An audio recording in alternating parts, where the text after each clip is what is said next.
स्वागत है। आज नया सब्जेक्ट लेके आए हुए हैं इकोनॉमिक्स। आज पहली क्लास है इकोनॉमिक्स की, तो हमने सोचा कि इकोनॉमिक्स भी शुरू कर दिया जाए।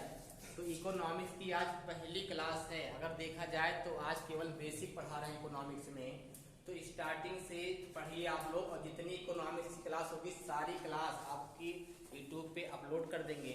तो इकोनॉमिक्स की पहली क्लास है, तो हम लोग पहले आज इकोनॉमिक्स के बारे में समझ लें इकोनॉमिक्स होती क्या है। तो आओ शुरू करते हैं। यहाँ पे इकोनॉमिक्स अर्थशास्त्र।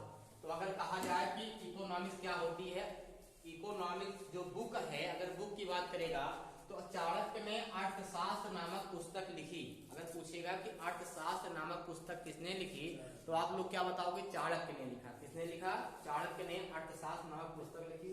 लेकिन चाणक्य ने अपने पुस्तक अर्थशास्त्र में धन की बात नहीं किया है। उसने धन की बात नहीं किए थे। वो किसकी बात किए थे? इस पुस्तक में उन्होंने राजनीति की बात किया था। किसकी बात किया था? राजनीति का बात किया था। तो यहाँ पे चाणक्य को तीन नाम है। चाणक्य भी बोलते हैं, कौटिल्य और विष्णुगुप्त, तीनों एक ही हैं। चाणक्य के दो नाम और थे, कौटिल्य और विष्णुगुप्त। टोटल इनके तीन नाम थे, चाणक्य, कौटिल्य और विष्णुगुप्त। अब देखो अर्थशास्त्र होता क्या है। अर्थ और शास्त्र को जब अलग करेंगे तो अर्थ मतलब होता है धन। अर्थ मतलब क्या होता है? धन। और शास्त्र मतलब क्या होता है? अध्ययन। कहने का मतलब धन का अध्ययन ही क्या कहलाता है? अर्थशास्त्र कहलाता है। आप नीचे आएंगे तो यहाँ पे इकोनॉमिक्स। इकोनॉमिक्स शब्द शुरू से नहीं बना हुआ है। पहले इसका नाम था डिकोनोमिया। डिकोनोमिया जो है यूनानी भाषा का शब्द है। पहले बना डिकोनोमिया, और डिकोनोमिया के बाद क्या बन गया? इकोनॉमिक्स। तो इकोनॉमिक्स पूछे गया 1776 में एक अंग्रेज थे, उनका नाम था एडम स्मिथ। क्या नाम था? एडम स्मिथ ने एक बुक लिखा। उस बुक का नाम था द वेल्थ ऑफ नेशन, राज्यों की संपदा। क्या लिखा? राज्यों की संपदा। तो अर्थव्यवस्था कोई पूछेगा अर्थशास्त्र के जनक कौन है, तो क्या बताओगे? Adam Smith. अर्थशास्त्र के जनक कौन है? एडम स्मिथ है। बात समझिए ना। अर्थशास्त्र बुक कौन लिखा है, तो क्या बताओगे? चाणक्य ने लिखा है। अब नीचे आएंगे इकोनॉमिक्स और इकोनॉमी क्या होती है।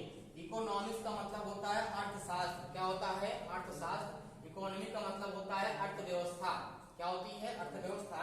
तो हम लोग अर्थशास्त्र को एक सब्जेक्ट के रूप में पढ़ते हैं, इसको एक विषय के रूप में मान्यता दिए हैं, तो हम लोग इसको अर्थशास्त्र को एक विषय के रूप में पढ़ते हैं। इतनी बात समझ गए ना। अब पूछेगा कि अर्थव्यवस्था कितने प्रकार की होती है। तो अर्थव्यवस्था जो इकोनॉमी होती है, अर्थव्यवस्था को दो भागों में बांटकर पढ़ते हैं। और दो भाग में कौन बांटा है? रेगनर फिस्क ने। किसने? रेगनर फिस्क ने इसको दो भाग में बांट दिया।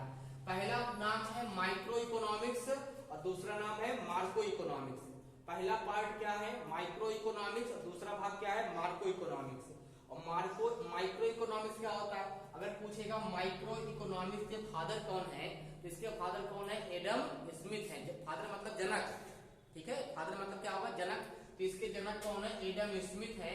तो इसमें हम लोग माइक्रो इकोनॉमिक्स में हम लोग व्यक्तिगत अध्ययन करते हैं। इसमें कैसा अध्ययन करते हैं? व्यक्तिगत अध्ययन करते हैं। इसमें व्यक्ति की आय और कंपनी की आय। अगर व्यक्ति की आय होगी तो व्यक्ति की आय मतलब वो व्यक्तिगत हो गया, वो कंपनी की आय व्यक्तिगत हो गया। और जहां हम लोग व्यक्तिगत आय से मतलब रखेंगे तो वहां पे क्या होगा? माइक्रो इकोनॉमिक्स फॉलो होगी। दूसरा नाम है मार्को इकोनॉमिक्स। तो मार्को नाम इकोनॉमिक्स के फादर कौन है? जे.एम. फिन्स। कौन है? ये नाम बहुत, इसको याद रखिएगा, हमेशा पूछता रहता है। बताओ अर्थशास्त्र के जनक कौन है, अर्थशास्त्र बुक कौन लिखे हैं, ये इसके फादर कौन है। तो यहाँ से अगर कोई क्वेश्चन उठाएगा भी तो ये जो जनक वाला है और जो ये बुक है कई बार आया द वेल्थ ऑफ नेशन। तो एडम स्मिथ ने जो बुक लिखा है द वेल्थ ऑफ नेशन बहुत इंपॉर्टेंट है। चाणक्य ने जो बुक लिखा है अर्थशास्त्र, ये भी इंपॉर्टेंट है। ये भी जानना आवश्यक है कि इस बुक में अर्थशास्त्र के बारे में नहीं लिखे हैं, केवल बुक का ही नाम क्या है? अर्थशास्त्र है। उसमें राजनीति के बारे में लिखे हैं। किसके बारे में लिखे हैं? राजनीति के बारे में लिखे हैं। और रियलिटी में अर्थशास्त्र का जनक कौन है? Adam Smith.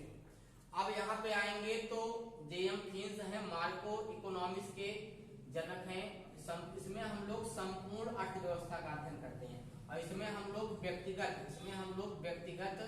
व्यक्तिगत अर्थव्यवस्था का अध्ययन करते हैं। इसमें व्यक्तिगत अर्थव्यवस्था, इसमें संपूर्ण अर्थव्यवस्था का अध्ययन करेंगे। जैसे हो गया राष्ट्रीय आय, बेरोजगारी और मुद्रास्फीति। अब इसमें हम सब बेरोजगारी, गरीबी, इकोनॉमिक्स में सब पढ़ना है। इसमें सब टॉपिक को लेके आएंगे। इसमें जितने टॉपिक हैं आपको सब पढ़ना है। योजना आयोग, नीट आयोग लेकर सुरक्षा परिषद लेके जितने टॉपिक हैं आपको सब पढ़ना है। आज ये पहली क्लास थी इकोनॉमिक्स की, आज केवल तुम लोग को समझाए हैं। सही क्लास जो है, जो टॉपिक वाइज है वो कल से प्रारंभ होगी। तब तक के लिए धन्यवाद।